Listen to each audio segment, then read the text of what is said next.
We knew that our season was going to come down to one game. We are in a game to go to nationals right now. Yes! On our way to...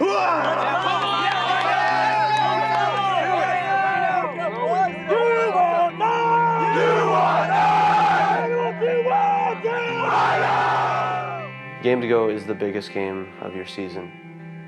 There are so few games that matter so much. Our offense was flawless. We were scoring within 3 or 4 passes.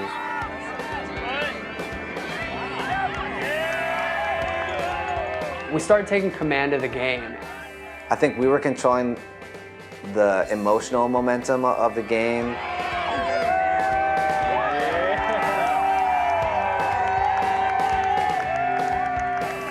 We have the disc on the goal line. It's 13-10. This score will make it 14-10. And if we put this in, we're gonna go. We're gonna score one of these last 5 points.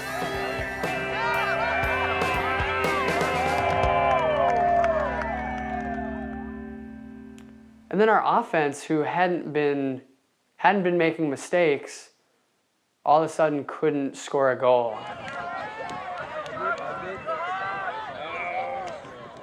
By the time it was 13-13, that was when they were in control of the game. We were in the middle of a massive collapse, and no one really knew what to do about it. The disc went up. I realized that at that moment, that pass was going to take away everything that I thought I was accomplishing.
Matt Melius is Rhino. The team that we have right now was built around what Matt Melius started. Getting out of college, I didn't know what I wanted to do. I didn't know what my career was going to look like, and the only thing I did know was that I wanted to place Ultimate. Melius definitely brought a sense of friendship and warmth to Elite Ultimate. He'll be as fiery and competitive as they come on the field, but off the field, he'll look you straight in the eyes and tell you how much as a friend he loves you. Yeah, right! But who I really am off the field is kind of a goofball that is kind of a space cadet. I live in left field. That's definitely true. Yeah! Victory!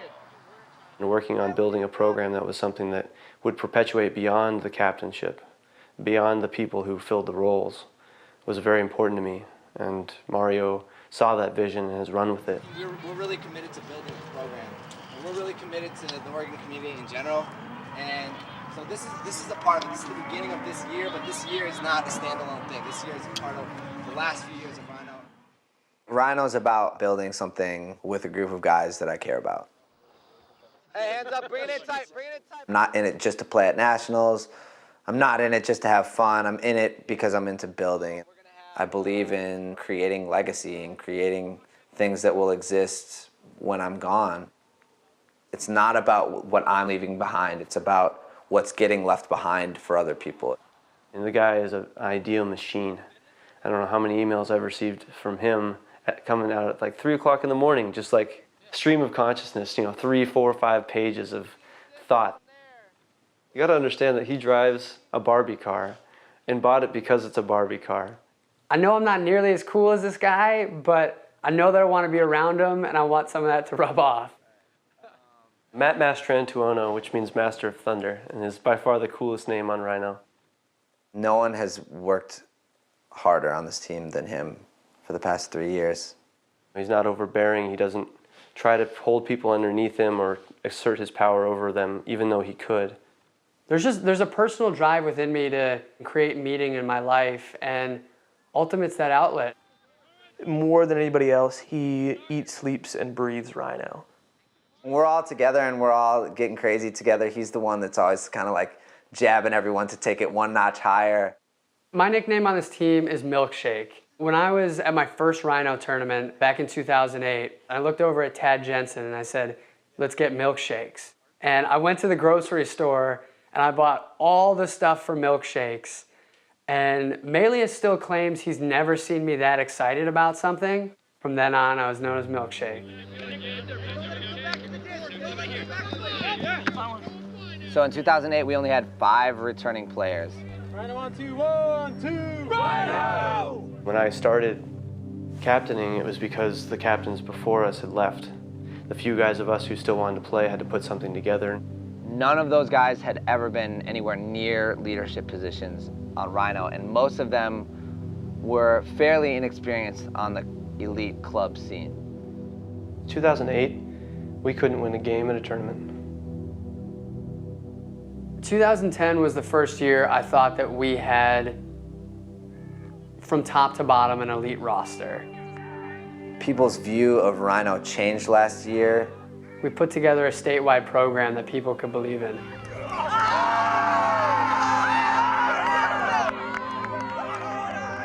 No one moves to Portland to play Ultimate. People move to Seattle just to play Ultimate. People move to the Bay Area just to play Ultimate. We've proven that a small town in between 2 of the biggest Ultimate towns in the country can still be a force and be relevant. It's very, very hard to put in the time that we put in as Ultimate players and not feel like you care about the other guys on the team. The guys genuinely enjoy each other's company. I get to travel the country playing the sport I love with a really cool bunch of guys. For me, it doesn't get any better than that. All right, Mean Mugs, Mean Mugget, and Goofy.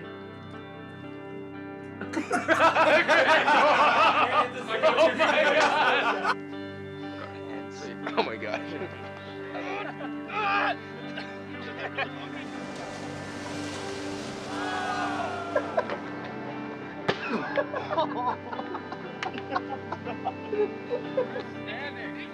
Man, I am so sick. Every team has to go through a sectional and a regional to get to nationals. Sarasota is the dream for every single Frisbee player. The Northwest region only has 2 bids to go to nationals. In previous years, we've had 3 bids, we've had even 4 bids. What makes it especially hard is that the Northwest region is historically the toughest region in the country. We're competing against Revolver, Sockeye, Furious.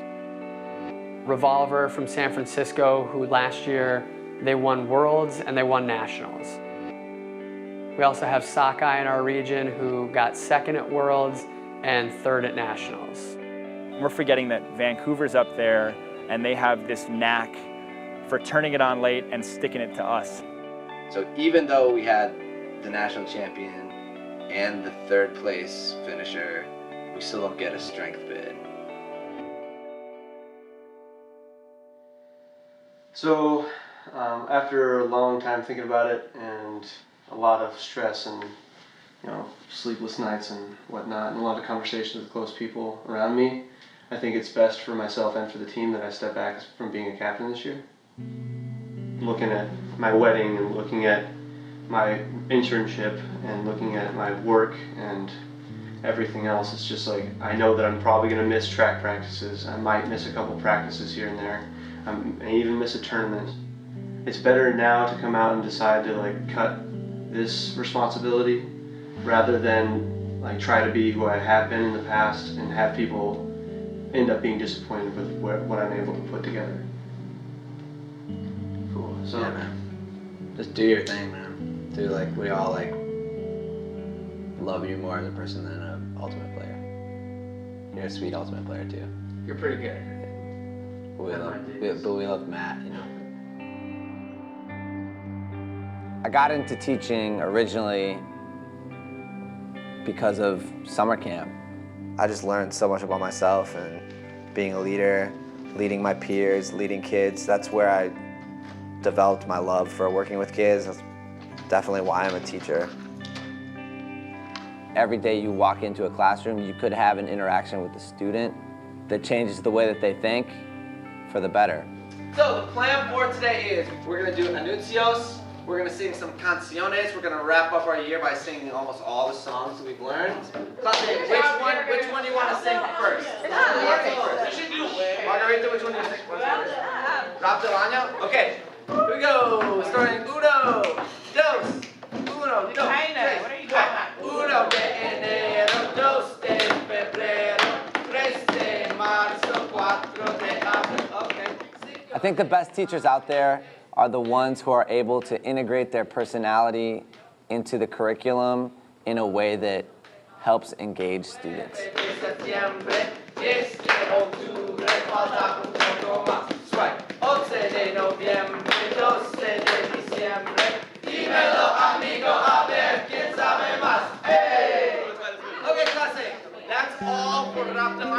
Working with kids it's just become part of who I am. I believe in giving back, not just to my community, but just to youth in general. I believe that kids need role models to look up to because it'll make the world better. It won't even make my world better. It won't necessarily make my community better, but I don't know, something about it makes too much sense to me not to do.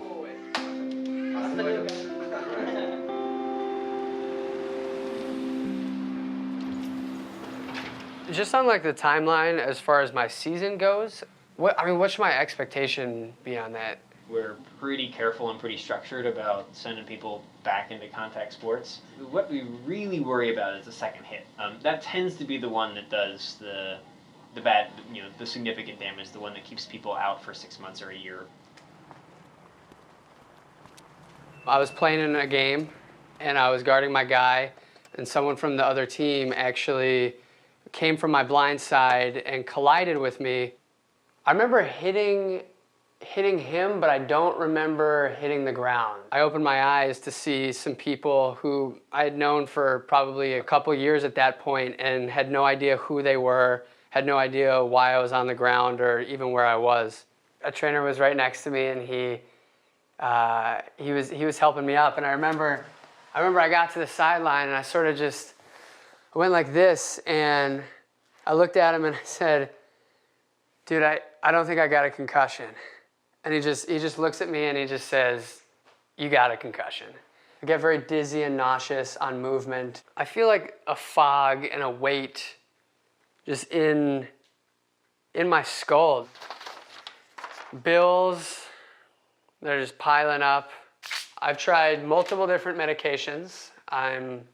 First I was on Topamax, which is an anti-seizure medication. I have been to the neurologist 3 different times, twice weekly acupuncture. I even got a CT scan on my brain.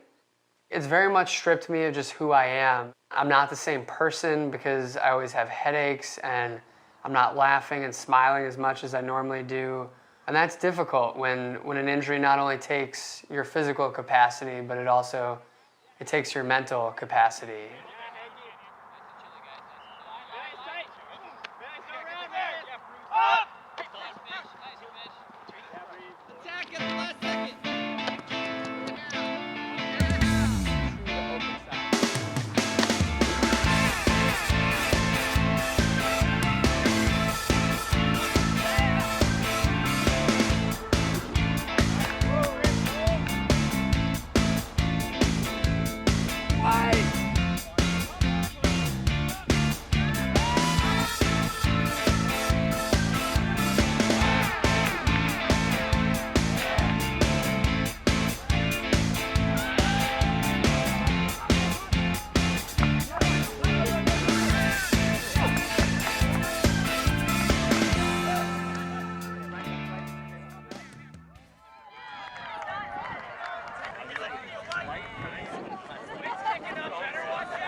We were up 13-10, game to 15, and we had the ball in our hands. That's like, in a basketball, that's like being up 10 in the fourth quarter with a minute left. When I saw furious players hanging their head, their sideline was quiet, I really started to own the feeling that I was going to nationals. I looked over at Melius. I just had this smile on my face, and I knew we were achieving our dream. For me, my third year as being a captain, it was going to vindicate everything that I had done as a leader. We believed it was over before it was, and I remember thinking, you know, we're going. They have some veterans on their team that have been in those positions before, and I think that leadership took control, and our team, who had never tasted success like that before, thought that we were going. It was a dream falling apart around you, and none of it seemed quite real. I just collapsed on the field. I put my head in between my knees and I just cried. When you lose a game like that, it hurts about as bad as anything can hurt in your competitive athletic career. I've never felt anything like that. Unlike losing or trailing the entire time and losing to a team that you think you maybe could have beaten had things gone differently, this is a case where we definitely should have won the game. Went to school to teach the next day, and then that night I went to play basketball. And after this one game, I just went outside and I just cried. I just was sobbing, bawling for 15 minutes pretty much uncontrollably. I haven't cried like that. I haven't cried like that. I think that loss is one of the reasons that Melius isn't a captain this year. He told us that putting in all the time that we put in and falling short is just something that he can't do again. We weren't good enough that day. We could have been, but I've accepted that we weren't ready to go. Right now, it looks really good on paper. That makes me really nervous as a captain for a lot of reasons. Most importantly, having guys at practice, having enough people to practice, and winning the battle against the morale. We combat that with active, engaging stuff, and we consciously need to be like keeping ourselves up and modeling that. We have a squad of over 30 guys, and we can barely get 15 healthy bodies at practice. Okay. Just frustration, I think, with feeling like we're really working hard, but also wondering whether that work that we're putting into the system is going to carry over to important games because half of our roster isn't there to sort of get a feel for it. We are trying to focus on the things that we can control and make sure that we're doing all of those things right, because that's all we can do. Hey boys, shoulder out here, shoulder out here. Boys, it's all about us today. First game of the season, boys! We're starting out on D. Something's going to call a great D-line, starting us off. Here we go. Run on two, real loud. 1, 2, run out!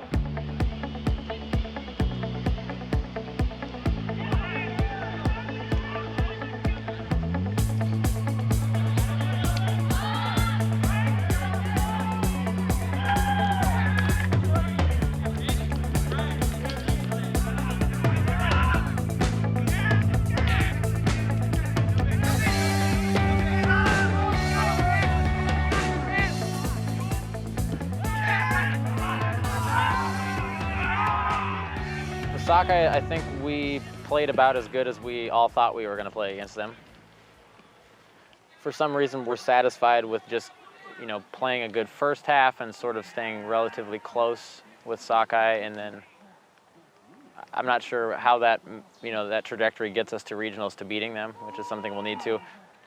We all need to understand that this is a learning process, and this is the first game of the first tournament as a roster. And nothing that happened there is indicative of the way this season is going to end. What it is about is growth and working together and talking things out and getting ourselves all on the same page.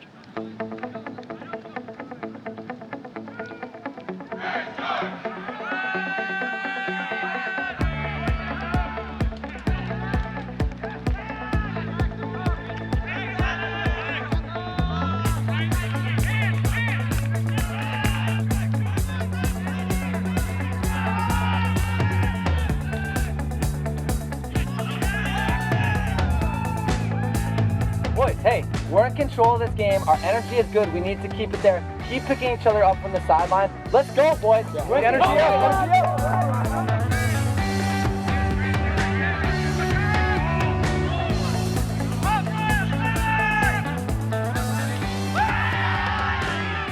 Really, in that game, the credit goes to the D-line for generating those breaks, keeping an incredible amount of pressure on the entire game. In order to win a game, like in our sport, the D-line has to win the game. The O-line just has to, like, essentially not lose the game.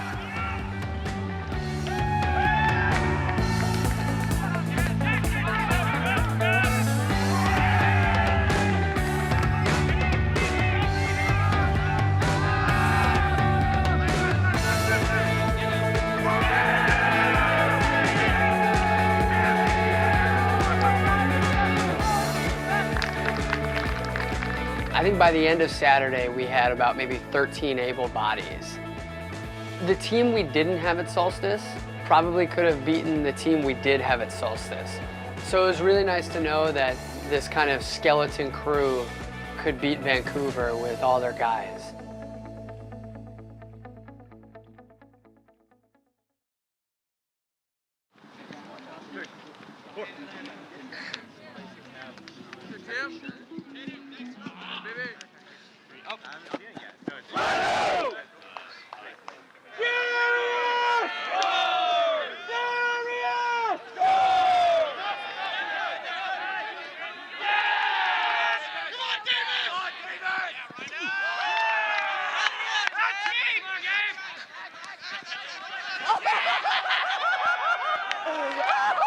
Holy shit!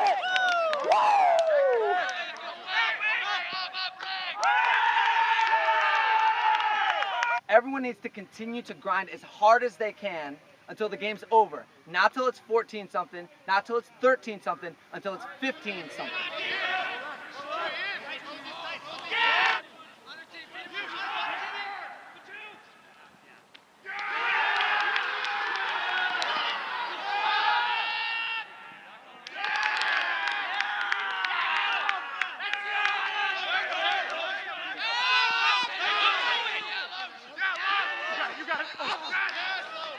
We sort of sense that we have the game where we want it to, and then for some reason we become tentative where we're playing to not lose rather than playing to win. We get a little tentative on throws, little 10-foot dumps, and then they really lock down on defense. And once they get a couple blocks, that team is notorious for just stepping on the gas and playing well.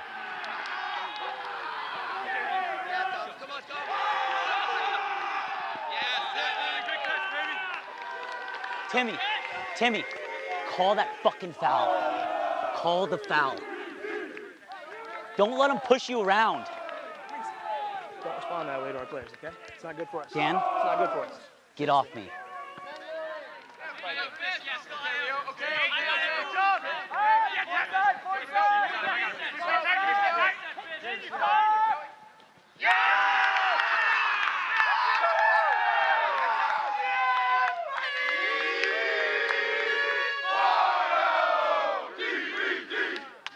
You're able to succeed in those situations when you've been in that situation and succeeded before it.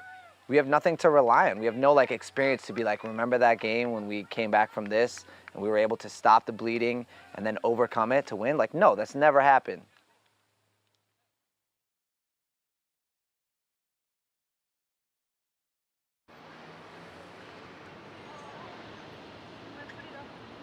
Right now we are at the Wind Energy and Turbulence Lab at Portland State University. This is my first year working as a research assistant for Professor Call. This wind tunnel is unique and super cool because you can actually heat and cool the floor, creating a pressure differential just in the air as it flows through. Right here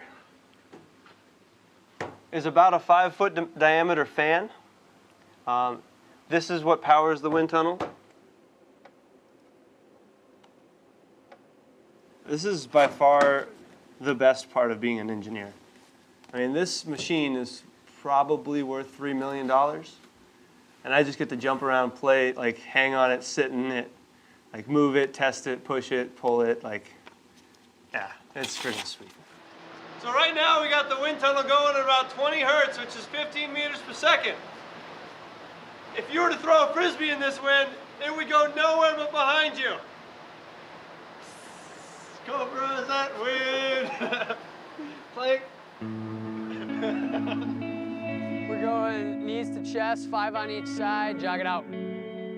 I actually went 2 to 3 days without nausea and dizziness, only very slight headaches. Then when I was at work, a guy who I was working with, without thinking, just smacked me on the back of the head, and it immediately sent shooting headaches back. The nausea and the dizziness that wasn't there came right back within an hour. What we're focusing on right here. As a leader, Milkshake leads by example.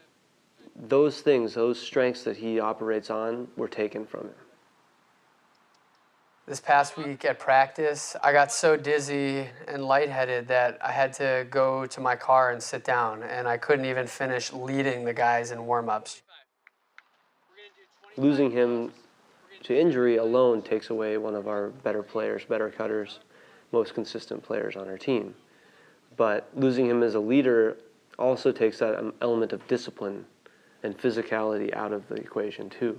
All the other challenges that Milkshake has faced have been rooted in the fact that he can't be on the field working harder than everyone else. And with him not being able to do that, he's just not able to continually fuel that trust and that belief that people have in him. I think there was a time where people were starting to get a little tense about what's the right move for him or how do we respond to him. But it's just been really hard because we don't know if he's coming back. We don't know when he's going to be healthy again or if he can even play with us this season.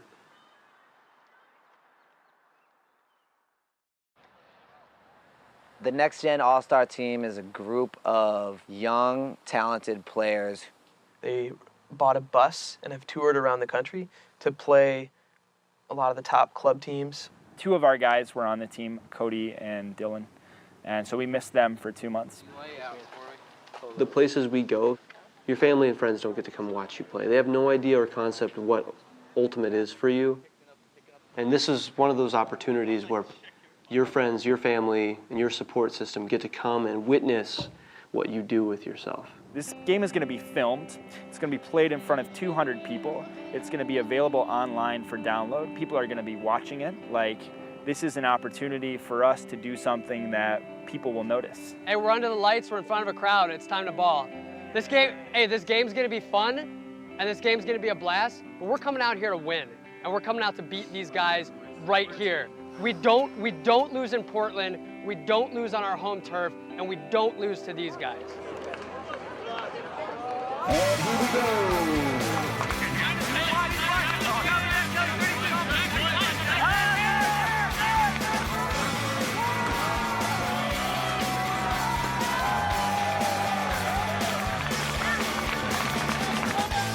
Rhino coming out horizontal to start.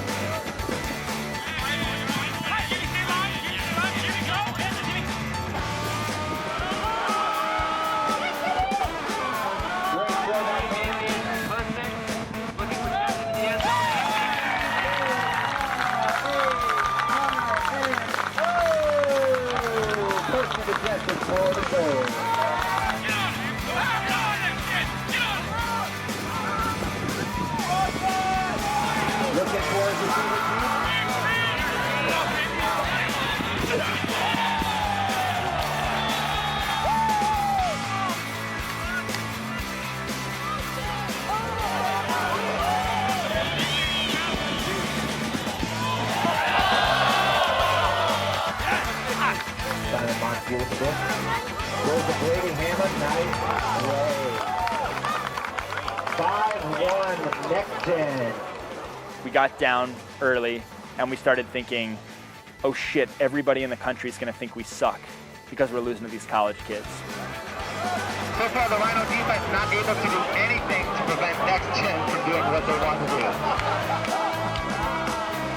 It was like one of the more palpable moments of pressure, just like pounding down on a team. I don't think I've ever seen it that obvious. The disc is staying on one side of the field. It's like we're just trying to grind it, and when we catch the dump pass, we're just going right back into the teeth of that bullshit that we were looking at. The offense just looks stagnant. Let's play our tough, check your four man-to-man defense, put them in positions where they will huck the disc, and we will get D's on that. All right, boys? Everyone's got to dial it in real hard, real fast. Right now, we're down 8-4. George Jones with the pull. Bryson George Fox receiving the pull.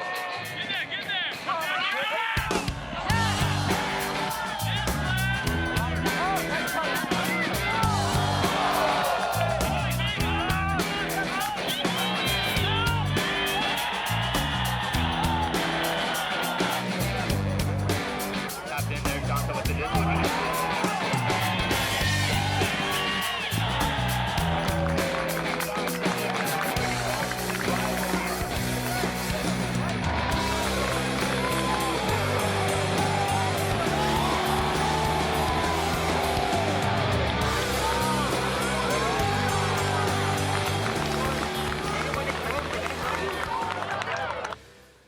15-8 is not close.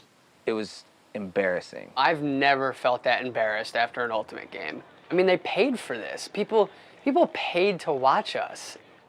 I'm not even close to making an excuse about our performance based on our injuries. That's bullshit. As a leader, you own up to like whatever your current situation is. You expect to be able to perform with the pieces that you're given.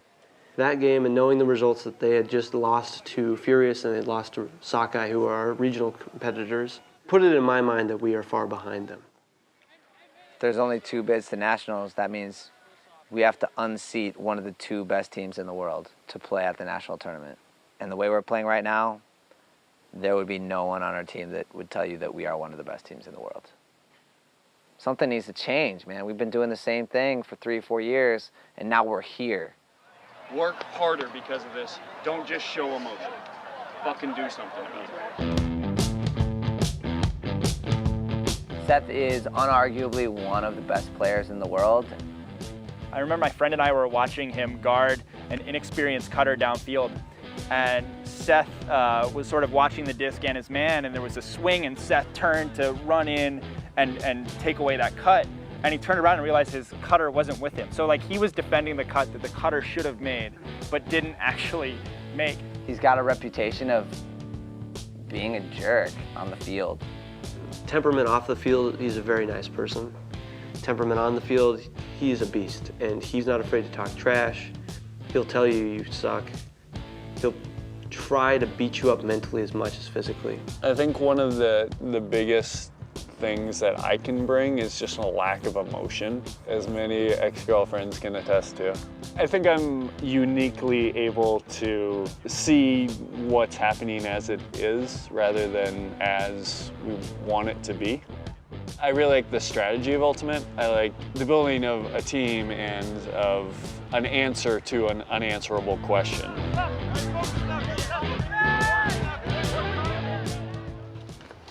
It's my car, man. 1999 Chevy Tracker, convertible. Check out the plates. You can check out the plates. Here we go. Wisconsin plates, Wisconsin True. Check out the sticker, 09. Gotta update that probably, but there's also parts of this car that are like my door handle. Like, there's no door handle. Like, you have to be me to know how to open it.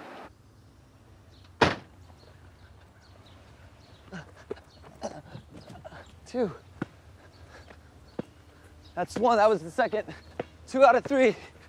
This is my favorite run. Whew. I think I can dunk on this one. I think I can. Oh, wait, do over.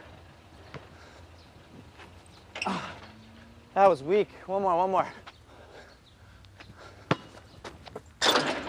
Woo!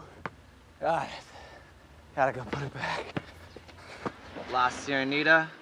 It's my favorite little taqueria up here on Alberta Street.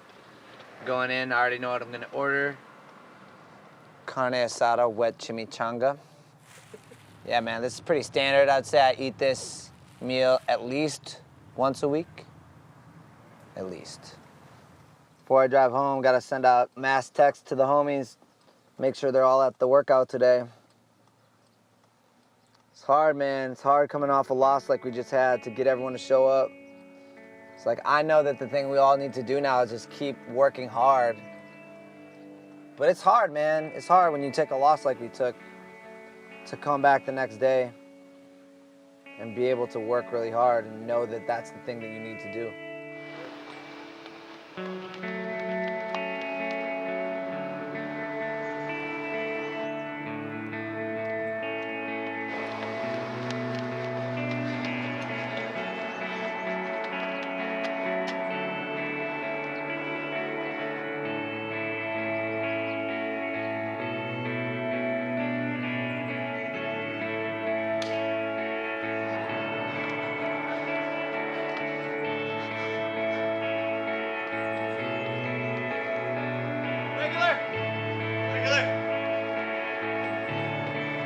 Let's go, boys.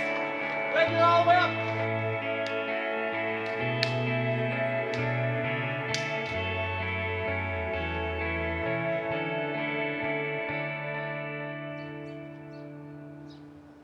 The big picture with Seth is that he's living in Corvallis for 2 years. He's interested in helping build Rhino into like a program, which pisses me off because we are already becoming a program, and I think he thinks he's saving the day a little bit. In participating thus far, it's very much apparent that Rhino is not there right now. The effort that some put in right now, the expectation of that effort is not consistent with sort of the outcomes that people are going for. We would have meetings between the captains and Seth, and it really felt at times like it was the three captains against Seth, and like the three captains standing up for like Rhino and what we had put together so far in the past 3 years, and Seth being like, you guys haven't done anything notable.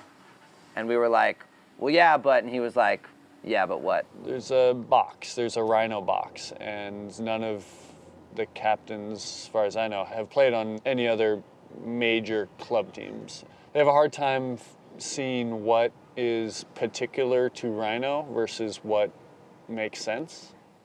The only way we're gonna make this happen is together. Like, you need to know that there are people on this team that have been elected by their peers to lead the team, and there's no way I'm just gonna hand you the reins because you've been in more big games than I have. We had a meeting to figure out what Seth's role was gonna be, and I was really nervous about it, and it turns out it was great. He was super agreeable to everything.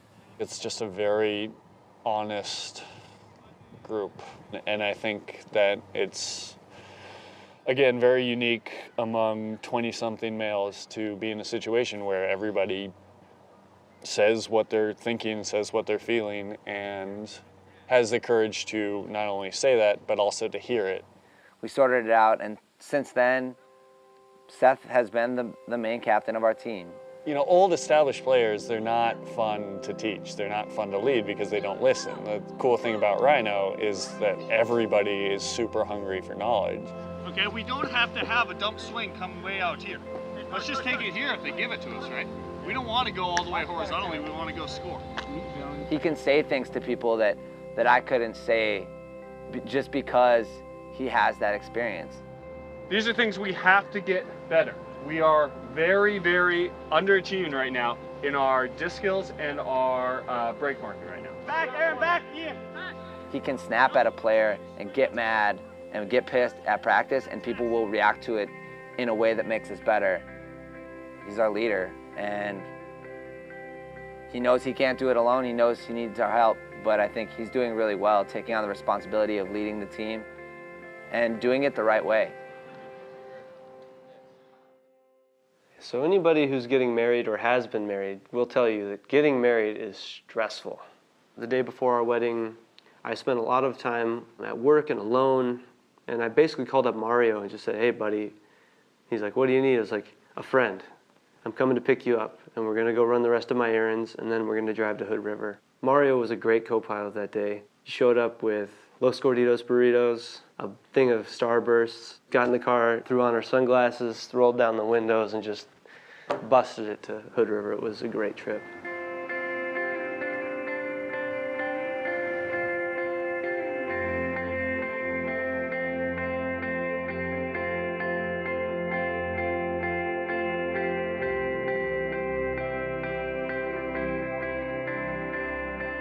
Matt wrote that when I'm with her, all the stresses of life seem to disappear. When we're together, no matter where we are, it feels like home. When I say I love you, what I'm really saying is that I promise to be honest and open with you, no matter what the circumstances are. When I say I love you, what I'm really saying is that no matter how hard life gets, I promise to work through it with you. I promise to never leave your side, because I'd be lost without you.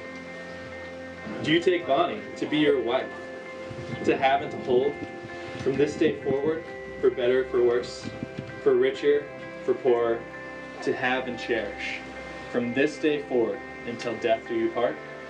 I do. Yeah. Then, by the power vested in me by the state of Oregon, I pronounce you husband and wife.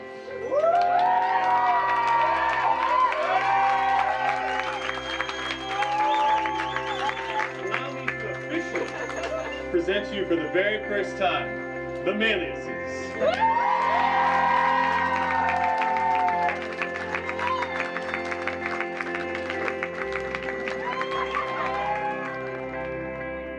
After cake cutting, after first dance, Mario got the mic in his hands. Yep.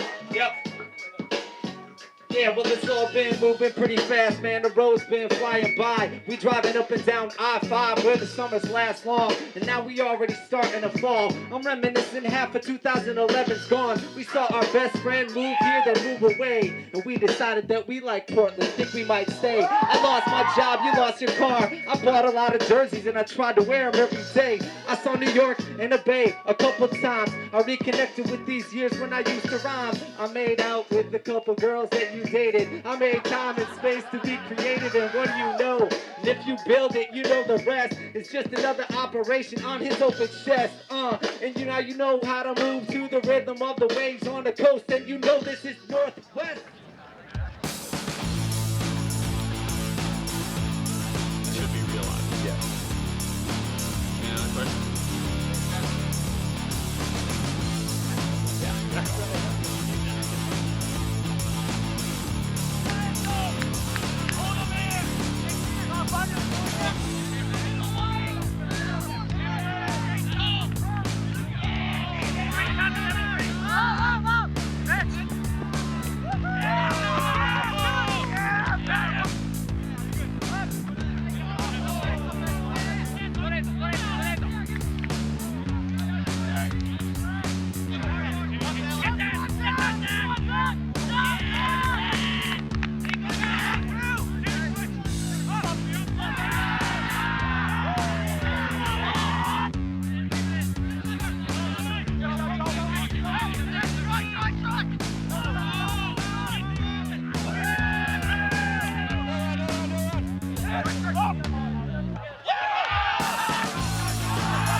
Hey guys, so awesome win, way to close it out, but hey, it doesn't matter, right? We're playing for regions. Yeah. Okay, so we figured out some things that worked, and we figured out some things that didn't.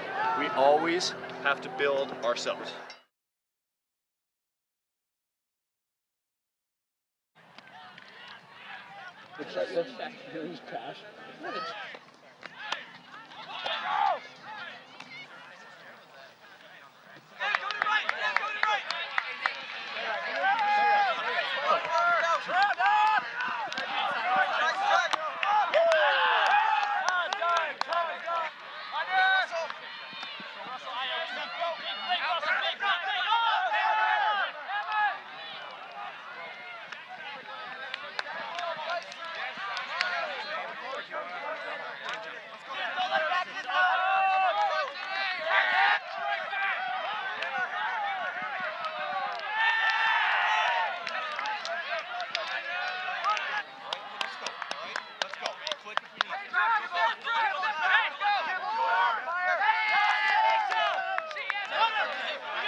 It was our offense kind of shutting down, and the way that happens is by players getting scared. If you were to walk down a path that was just a path in the forest or whatever, you'd be fine. But if you all of a sudden cut off a foot to the left and a foot to the right and made it 1,000-foot drop, you wouldn't be fine. Just because of the context. There's nothing different than the path, but the context that makes you change and think about it. And so we had the 1,000-foot drop off.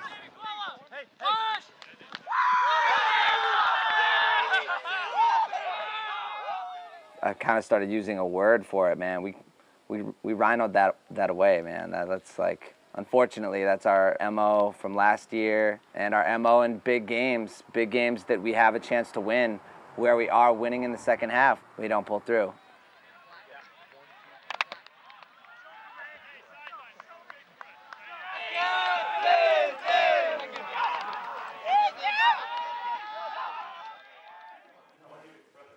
All right, I will call this meeting to order. We brought in the sports psychologist because we admitted to ourselves that we have had a problem in the past dealing with late game situations where we're ahead and then we can't close games out.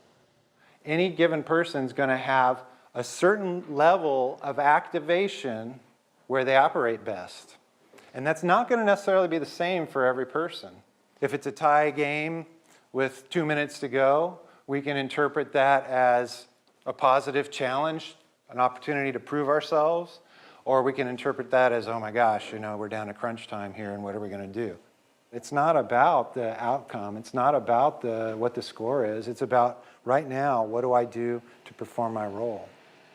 When I'm thinking in crunch situations, this is just another point of ultimate. That this is not something that we need to be treating it like it's the end of the world if we don't, because that's when we sort of overactivate. I mean, ideally, in a tight situation, we wouldn't even know what the score is. We just go out and play our best. It shouldn't change how we play, knowing that we're ahead or we're behind, or that it's a tight game or it's the second half or the first half.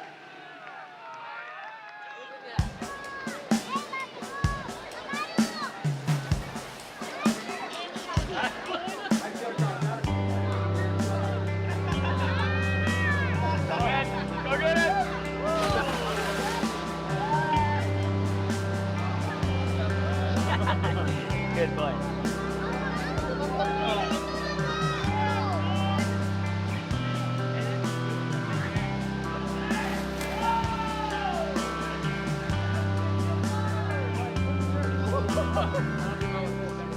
It was the first time in probably the last 4.5 months that I haven't thought about my head. Made it. Oh my God, look at Seth, dude. What is Seth doing, dude? I don't like it. I actually don't like it one bit. Rio! Up here to Seth.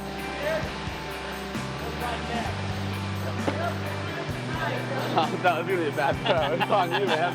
It's on you. Seth, are you ready?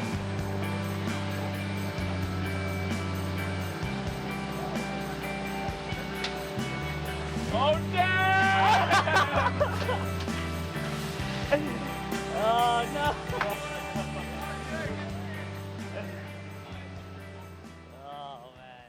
It's kind of about where we went and it's kind of about how we went. We were just driving on this dirt road and we realized we had stumbled upon like the perfect camping spot.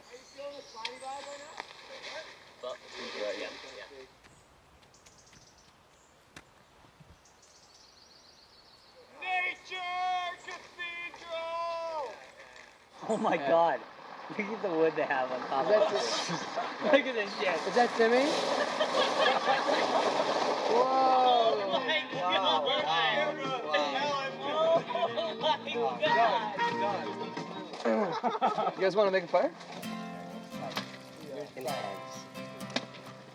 Yeah, I got conversation. Just live with it. It's fine. It's gonna be good, man. It's totally fine. I think it's Fire. If you start a fucking forest fire, we're definitely running 70s for that. How many? Just a few? Just one for however. One for each forest fire. one for every acre. How about that? When I was 16, I was like really into Bush. Bush and Sublime. Glycerin, dude. Yeah, Glycerin, dude. That's the one. Yeah, Bush.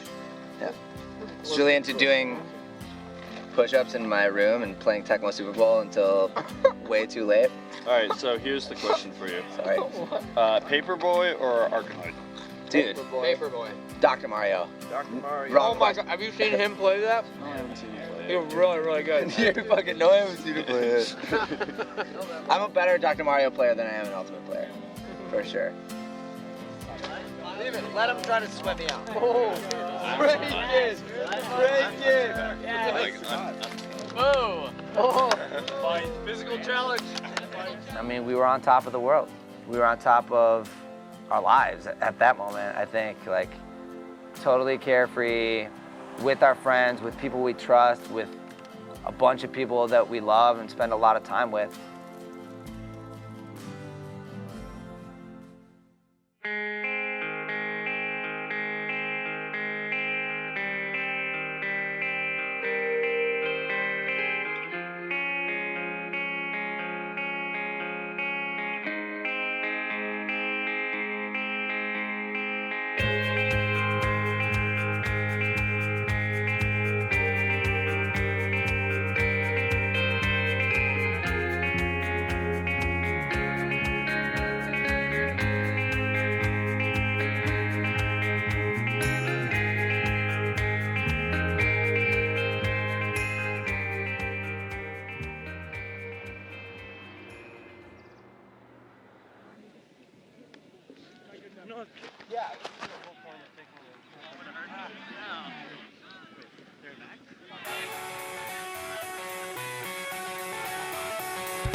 We make it easy, we do the things that work, the things that we've been practicing, the things that we've been drilling all year up to this point. We rely on those things, we trust those things, all right?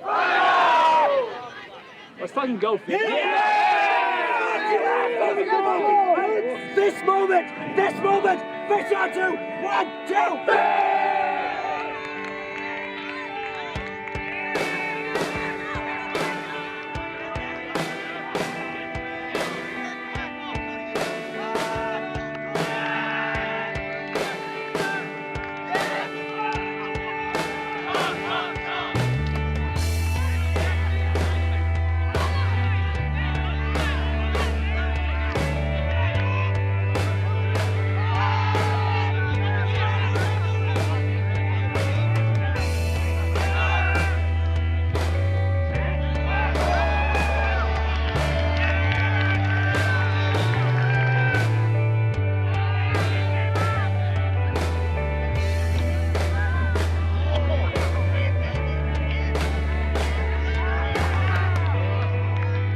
Atmosphere that surrounded the game was like, we're going to lose this game.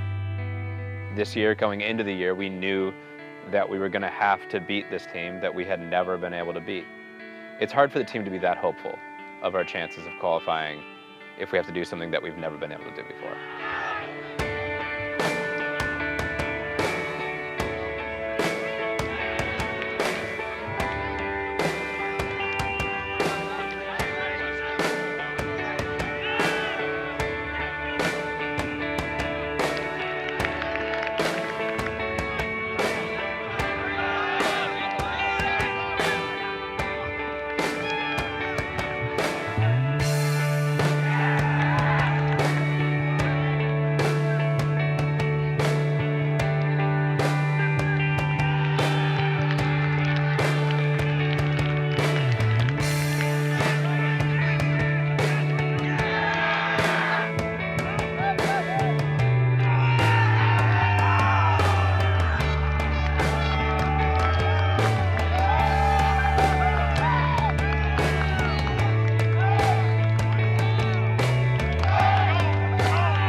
everybody was really fired up like we had just qualified for nationals.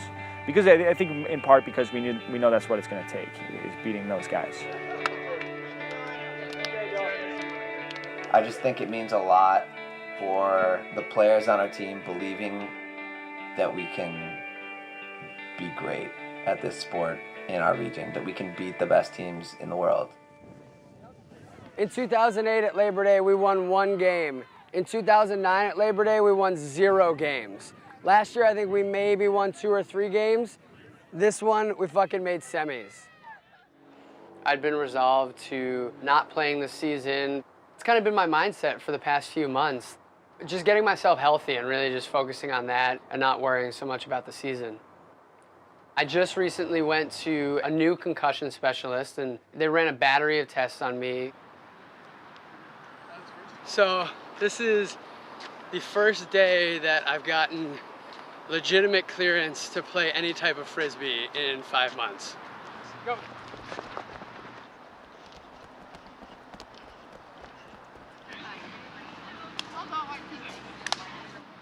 All right, guys, last 100. Ready, set, go.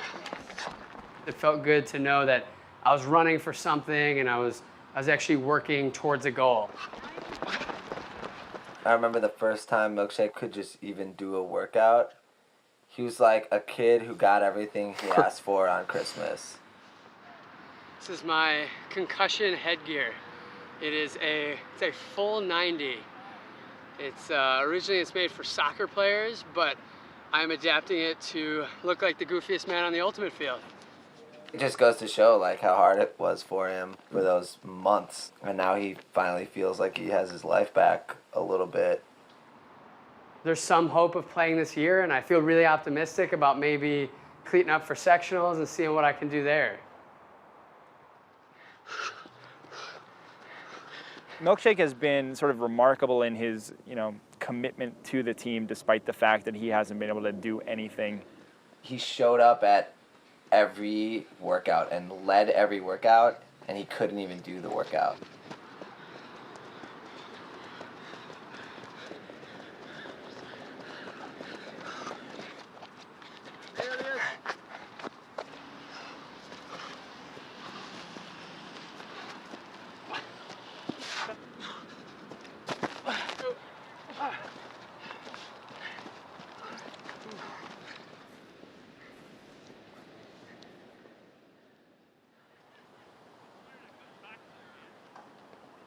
We cannot control how good this team is, how much they push us, how athletic they are. Right? We can't control that. What we can control is the discipline we have in our stack, that we have perfect position on defense. Okay, these are the things we can control. Make ourselves perfect and efficient.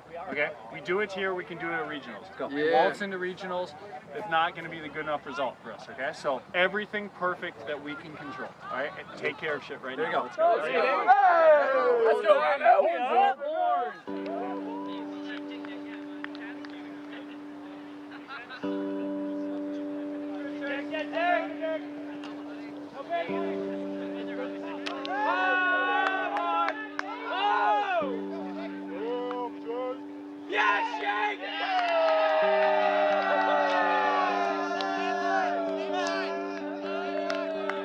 He was just like, nothing could stop me from feeling incredible right now.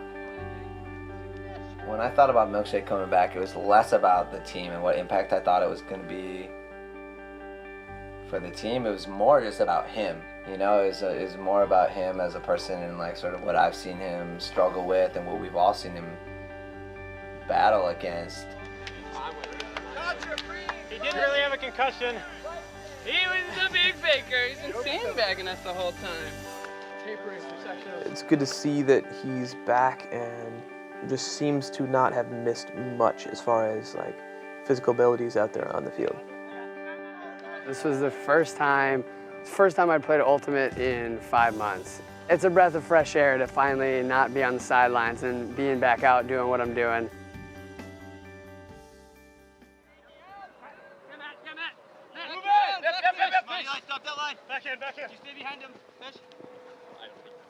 Next weekend, we get to redeem ourselves and send potentially 2 of the best teams in the nation home, and us to Florida. There's never been a tournament with these kind of stakes, with these top-level teams getting so few bids. At least 2 of the teams that finished in the top 5 at Labor Day are not going to go to nationals. You know, a Labor Day result is not a regionals result in the Northwest. Like, that's what determines success or failure. I think that our team has really forgotten about Furious. I think that in a lot of our conversations, we say, we got to beat Revolver or Sockeye. They have another gear, and they've always had another gear. They they lose every game till regionals, or at least they historically have done that. They lose every game during the year because it doesn't matter, and to them it doesn't matter. And then come regionals, they're a completely different team, and they have another notch. I think Furious is totally wrapping their mind around what happened last year at regionals. In their brain, they know they have that mental edge over us. In their brain, they've beat us in every important game ever. If I was on Furious knowing everything, I wouldn't be thinking about us at all. They've taken care of us every single time, and they've got bigger fish to fry. From May up until now, we put in all the work, all the physical work, all the organizational work. And at this point, it's just, we gotta go out and play. We gotta go out and see what we created with all of that hard work. If I wasn't on Rhino, I'd say there wasn't a person in the country outside of Portland who'd think Rhino would advance. I'm fairly sure no one thinks we can do it. I was the sectionals coordinator this year for Oregon's sectional tournament. I get an email from the national director asking me if specifically Dylan Freechild and Eli Friedman have played in the tournament. And I didn't know how to respond, so I went and checked our roster, and sure enough, Dylan Freechild and Eli Friedman were not on it. At this moment, my heart sank. Tad is in control of our roster, and we let him take care of it. We didn't really worry about it too much. USA Ultimate has declared Dylan, Eli, and Tad ineligible to play at regionals. It's 2 days before our most important tournament of the year, and we find out 3 of our top 10 players are disqualified. In terms of results, to not have Dylan, Eli, and Tad would be like a basketball team not having 2 or 3 out of their starting 5 players. The chance of us being successful and making it to nationals without all 3 of those players playing is not good. It's Thursday night before regionals. Myself, Dylan Freechild, and Eli Friedman are not playing at regionals and or nationals if we make it. I just feel pretty guilty about making the clerical error in the beginning. Ultimately, if I hadn't have made that error, none of this would have been an issue. We're not being paid to play the sport. We're actually paying them. And now to get to this point and to make an error one time and this much be on the line, haven't really slept much. Every time I reflect on it, I think about all the effort and all the years that people have put in. Not only this season, years and years building on this to get this team to where it's at. We talked as a group of captains. We decided we need to let the whole team know. At 9:30 on Thursday night, we were making phone calls to let everyone know about the situation. They said in the email that it's possible that we do another appeal to the board of directors, but with regionals 36 hours away, that doesn't seem terribly likely. He and Seth drafted an email, and they appealed the entire decision to the board of directors.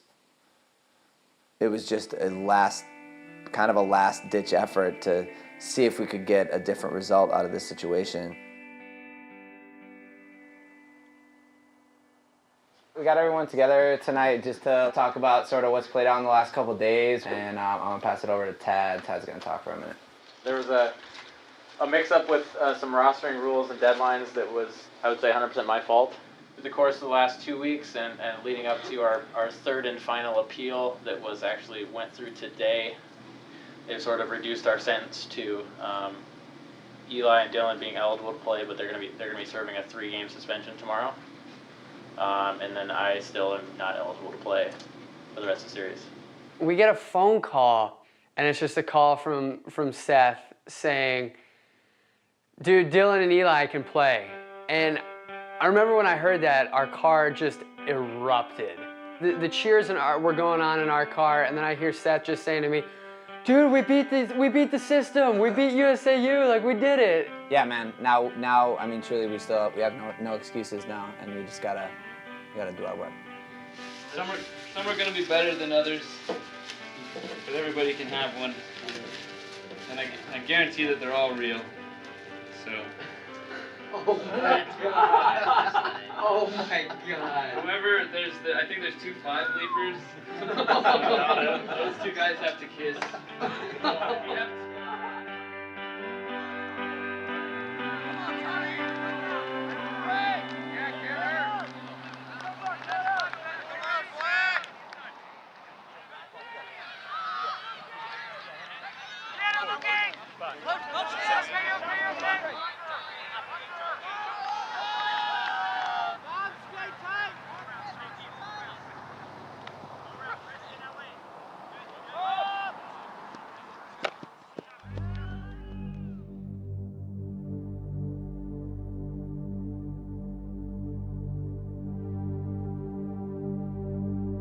We did the work that we needed to do yesterday, put ourselves in a great position.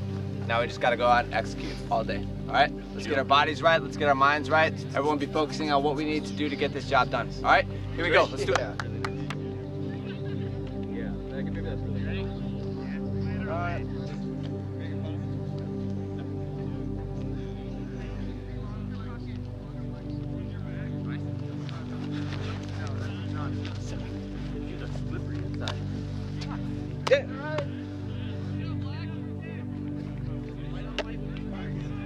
Hey fellas, this is it, y'all. All season we've been building for this day, right? I'm happy with the way this season goes, whatever happens today, right? Like, we've done a great job this season. We've produced a hell of a lot as a team, and that's something to be real proud of, whatever happens today. That said, let's go out and prove it, right? We've done all this work. Let's go apply it. Let's go, everything we've done this year, everything we've learned, everything we've drilled, this is the time to use it, right?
Now we're gonna send out a fucking sweet line, sidelines, get up.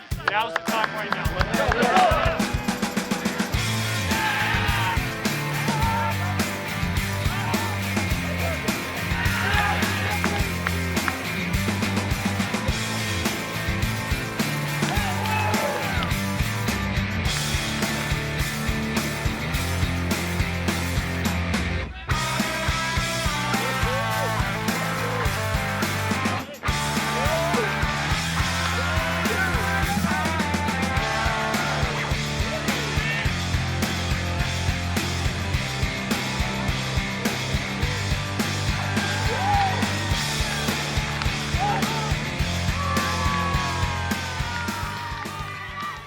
Fellas, in the next 45 minutes to an hour, something good will happen for them, okay? They're gonna do something well, they're gonna make a big play, okay? It's still ours for the taking, so let's take it. We're going to win this game because we're a better team filled with better players. 1, 2, 1, 2, Rhino!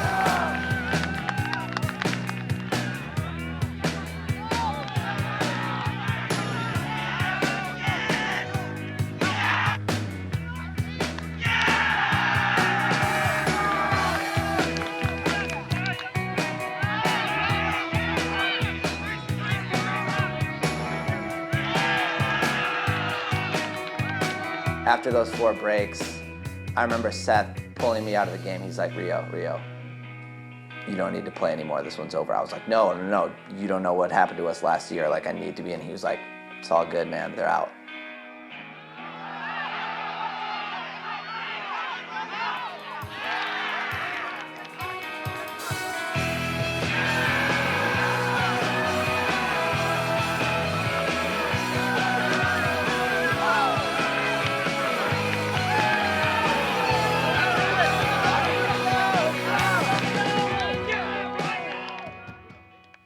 A little bit after the game, I just stepped back and I said, whoa, we're executing our plan. We're doing exactly what we set out to do. Everything's falling into place. A win against Furious at regionals is kind of the thing that Rhino hasn't been able to do in the last 3 or 4 seasons.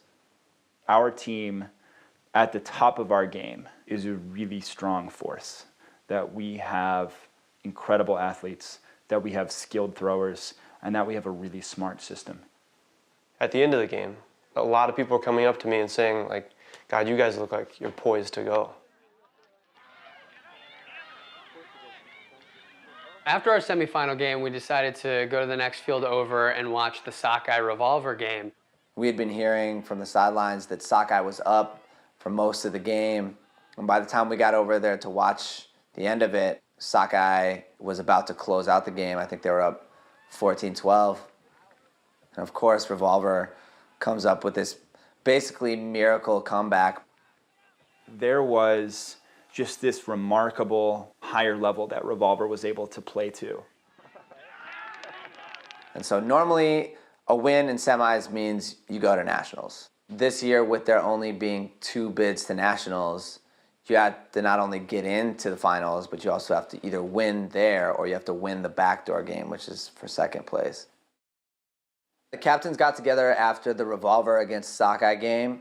We asked ourselves, what's our goal? Our goal is to get to nationals. If our goal is to get to nationals, what's the best way to do it? Yeah, so there's 3 options, I think. We can tank, we can go hard, or we can test the waters. If it's 12-11, 13-12, and we really grind out a tough game and we lose, that hurts. That hurts us bad. That hurts us really bad. The 2 times that we played Revolver, we lost 15-7 and 15-8. I think it's really easy to get into that situation and be like, man, we got a shot, let's just throw everything at it. They do have another year above us. We're playing against Revolver, and our goal is to make nationals. Everybody at the tournament was asking me, are you going to tank the finals? My initial tendency is to say, if we've got one hard game in us, let's have it against Sockeye Furious. Agreed. God, that sucks. Like, it's Doesn't the it? right answer, but Doesn't I it? hate It's it. just, yeah. We had to put pride kind of on the shelf and kind of hold our nose to do that. This is a really tough trigger to pull, just to stomach from a competitive standpoint. Especially with how well we played. Right. We knew that Furious and Sockeye were going to have 2 more games in the backdoor bracket. Whoever's coming out of that is going to come out of that bloodied. We figured it'd be a scrap to the finish, and that team would be wounded going into the last game. Yeah, had Sockeye won, we would have gone after him. Right. And because Revolver did, it sucks. But so we're going to execute a plan to get us to nationals, and that doesn't include throwing everything at this game. Captains have made that choice, and we're going to go with it. This is not the game that's going to get us to nationals. It's going to be the next one.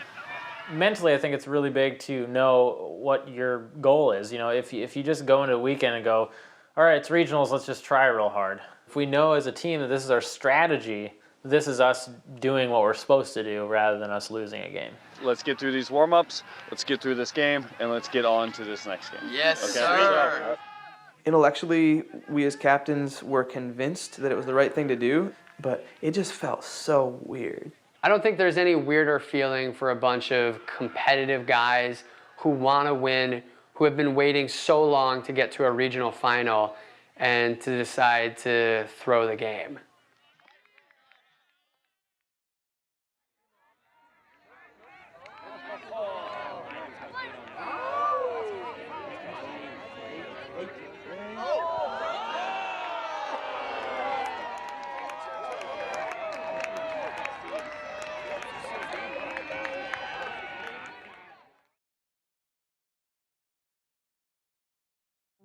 Sarasota is the dream for every single Frisbee player. If you win this game, you go to nationals. If you lose this game, you're disappointed for 11 and a half months. Good teams that deserve to continue win those games.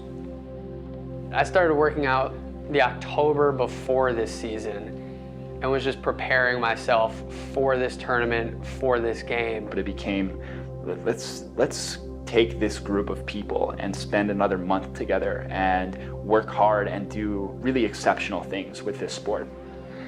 We're here, right? We're here. We are where we wanted to be for a while, and we've got a huge opportunity. Let me tell you first that this season has been by far and away the best club season I've ever had. So I want to thank you guys very much for that. It's been awesome to be a part of this unit, and it's been whatever happens in this next game, this has been awesome. So I really thank you guys for being here. Let me tell you right now that any tournament, the hardest thing to do is to beat someone twice. Nothing changes with us.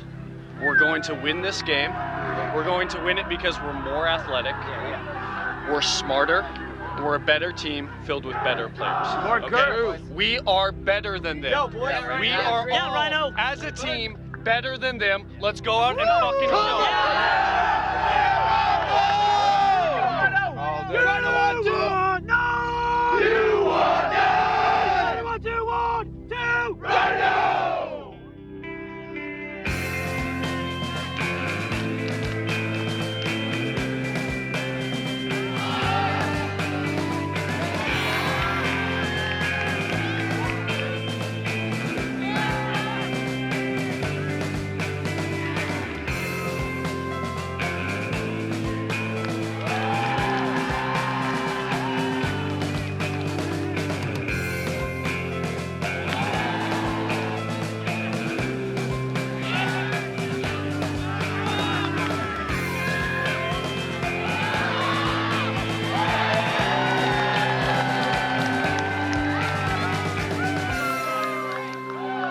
That's 3 points, 3 more.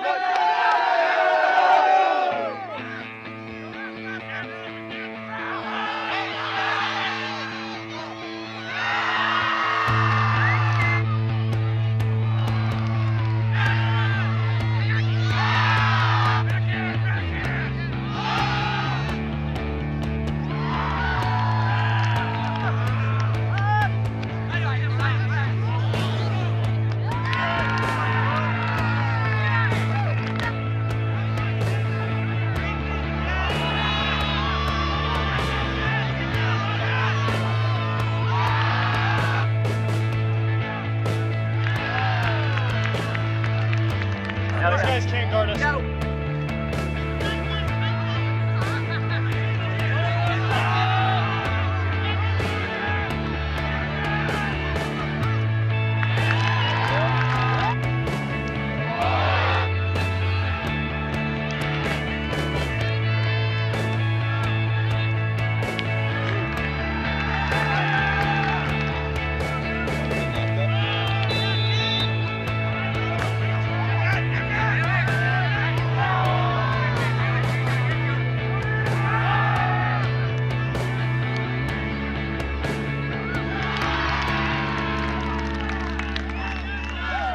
We always have this chance. If we just score 15 points before they do, we're going to Sarasota.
1 year ago today, it was 13-10 Rhino.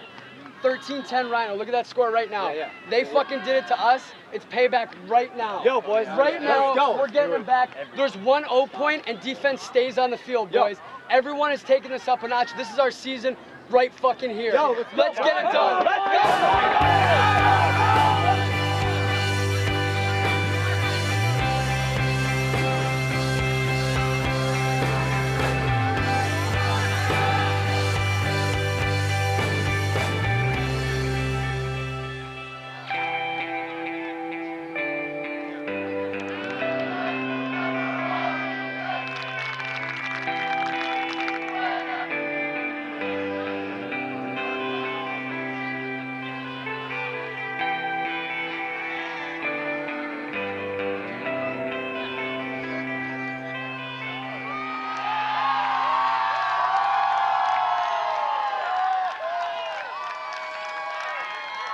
When you visualize what you're supposed to be doing on the field, you also visualize and internalize the feeling that you want it to bring you.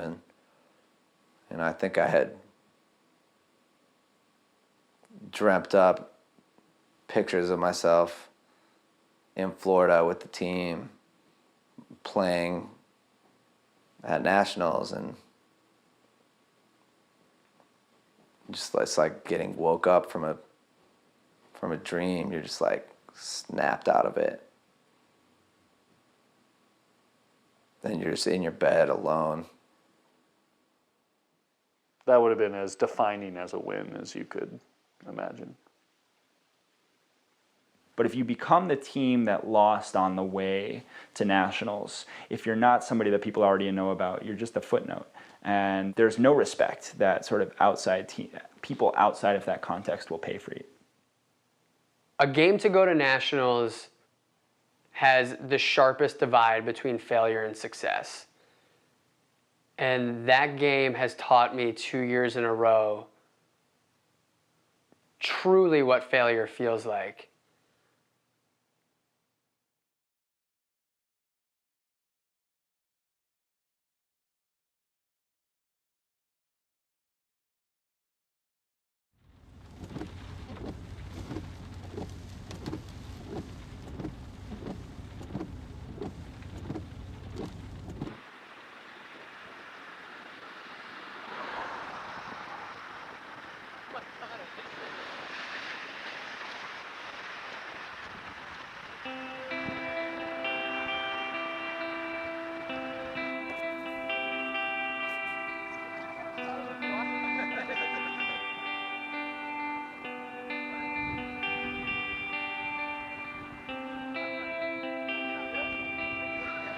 A lot of you guys don't know this, but I was strongly considering not playing Frisbee this year.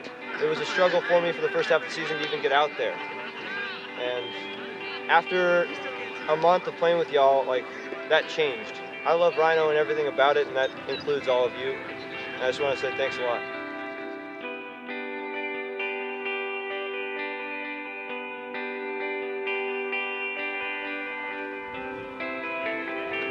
What matters to this team is what we put into it and the people in this team, right?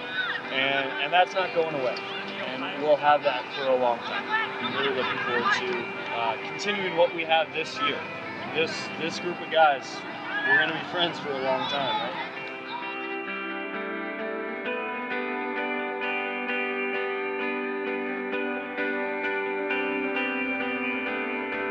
I'm really proud of the family that we built in this Rhino team.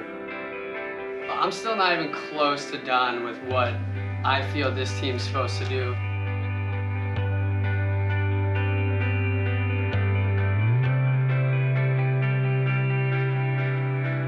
It's already easier for me to look forward because I just see so much potential in this team. At the end of the day, ultimate to me is about the relationships I have with people and the memories that I'm going to have.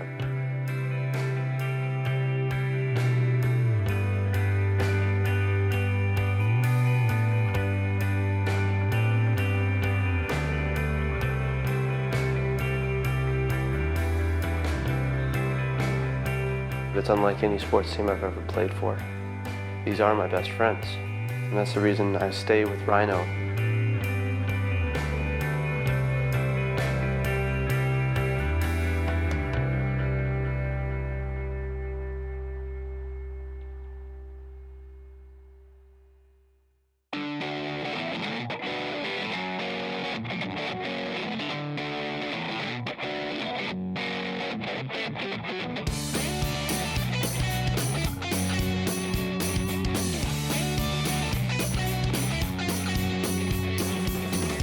Watch the wrecking balls raising last year's crown, burning bright like the best of fall, so audible the sound.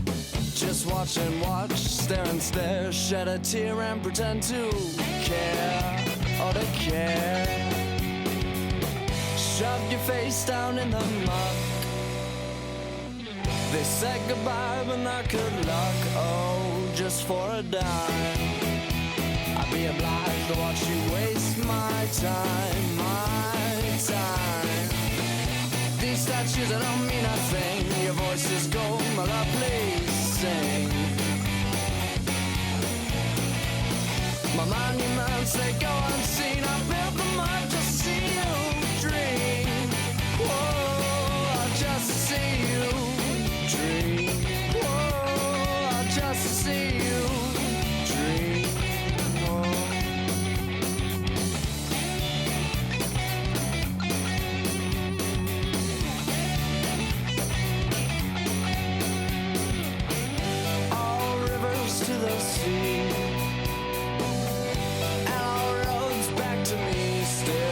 Just for a dime, I'd be obliged to watch you waste my time, my time. These statues that don't mean a thing. Your voice is gold, my love, please sing. My monuments, they go unseen. I built